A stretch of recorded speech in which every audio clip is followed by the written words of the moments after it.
आप सभी को मेरा नमस्कार। मैं राहुल शुक्ला, जो कि किशोर जनता माध्यमिक विद्यालय खानपुर सीतापुर में परम पूज्य बाबा स्वर्गीय श्री किशोरी लाल शुक्ला जी के आशीर्वाद से प्रबंधक के पद पर कार्यरत हूँ।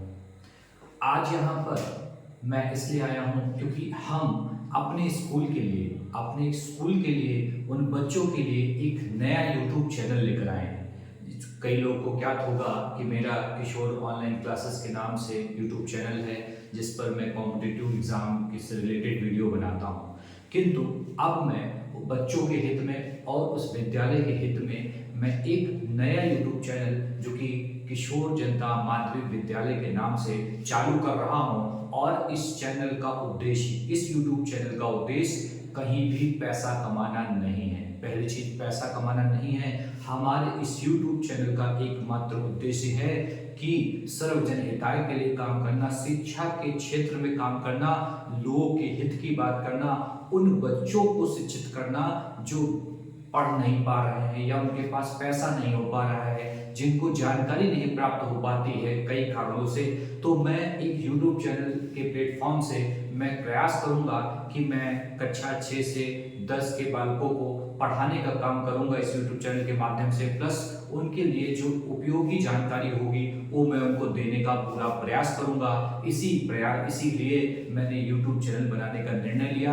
आप सबका साथ एवं सहयोग रहा तो हम अपने क्षेत्र में, अपने जिले में और इस प्रदेश में हम बच्चों की शिक्षा को लेकर आगे प्रयास करेंगे और सफल होंगे, क्योंकि हमारे क्षेत्र में अभी भी बहुत हद तक अशिक्षा फैली हुई है। लोगों में जागरूकता नहीं है कि आखिर उन्हें क्या करना चाहिए, कैसे करना चाहिए, क्या पढ़ना चाहिए।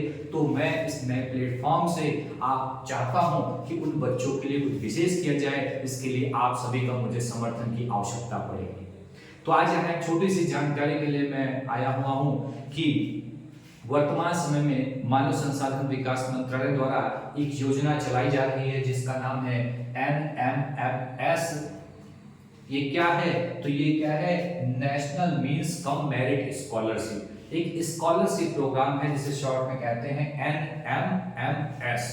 और इस स्कॉलरशिप में कौन अप्लाई कर सकता है? तो जो क्लास 8 में बच्चे आए हुए हैं वो इसमें अप्लाई कर सकते हैं। और जब वह अप्लाई करेंगे तो यहाँ अप्लाई की डेट कब हुई थी? तो 23 अगस्त 2023 से शुरू हुआ था और इसकी लास्ट डेट अभी 18 थी, लेकिन अब बढ़ा के 28 सितंबर कर दी गई है। और जिसका एग्जाम 5 नवंबर 2023 को होना है।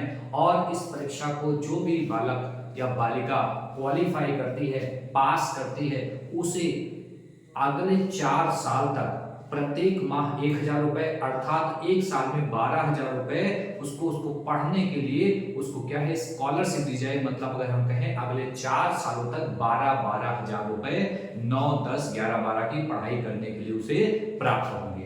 तो यहाँ पर इस परीक्षा से रिलेटेड बहुत से हमारे बच्चों ने, आपकी मैंने बच्चों से ऐसे फॉर्म डलवाए हैं। तो विशेषकर उन बच्चों को बताना चाहूंगा कि वो पहले से उन्हें इस एग्जाम की जानकारी नहीं थी। मैंने उन्हें किसी जानकारी जब बताई तो वो फॉर्म भी अप्लाई कर रहे हैं। तो उन्हीं के लिए एक जानकारी लेकर आया हूं कि आखिर इस परीक्षा को आप कैसे पास करें, इसका पैटर्न क्या है। तो विशेष तौर पे बता दें कि आपके इसके अंतर्गत जो सिलेबस आएगा वो कक्षा 7 और कक्षा 8 का सिलेबस आएगा। मतलब इन दो से आपका आएगा।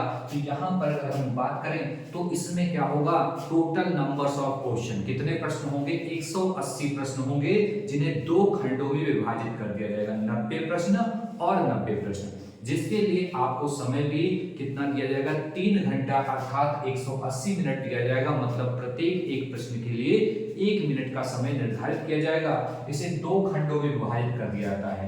90 नंबर इसका होगा और 90 इसका होगा। मतलब 90 क्वेश्चन 90 नंबर, 90 क्वेश्चन 90 नंबर। तो जो इसका विभाजन होगा, तो पहला जो पार्ट होगा वो मानसिक क्षमता परीक्षण होगा, मेंटल एबिलिटी टेस्ट, जिसे मैट बोलते हैं। इसके अंतर्गत क्या होगा, क्या क्या पूछा जाएगा? तो यहाँ पर मानसिक क्षमता, मानसिक क्षमता जिसे हम क्या कह सकते हैं, रीजनिंग कह सकते हैं। यहाँ पर देखा जाएगा कि आखिर बालक की सोचने और समझने की क्षमता कितनी है, उसकी मानसिक क्षमता कितनी है।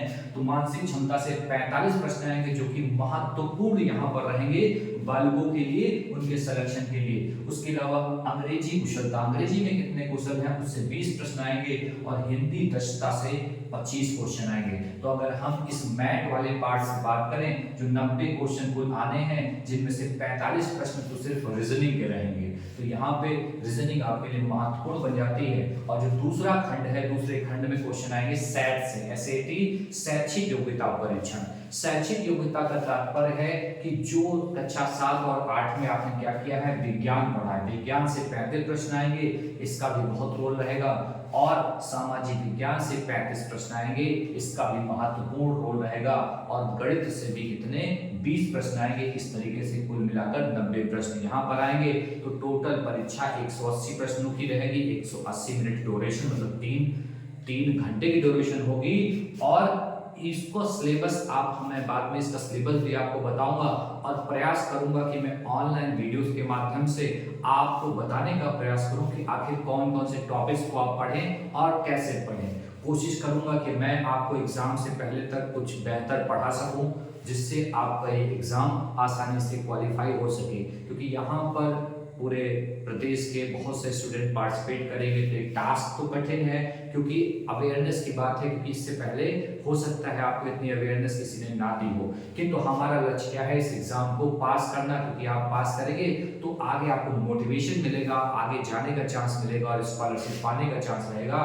तो सभी बच्चों को, सभी हमारे स्कूल के बच्चों को और उसके अलावा जो अन्य स्कूल के बच्चे हैं जो इसमें पार्टिसिपेट करेंगे, आप सभी को हमारी तरफ से all the best, best of luck. इस एग्जाम के लिए लग जाइए, आज से ही मेहनत करिए और क्वालिफाई कीजिए। आज के लिए इतना ही, आप सभी का बहुत बहुत धन्यवाद।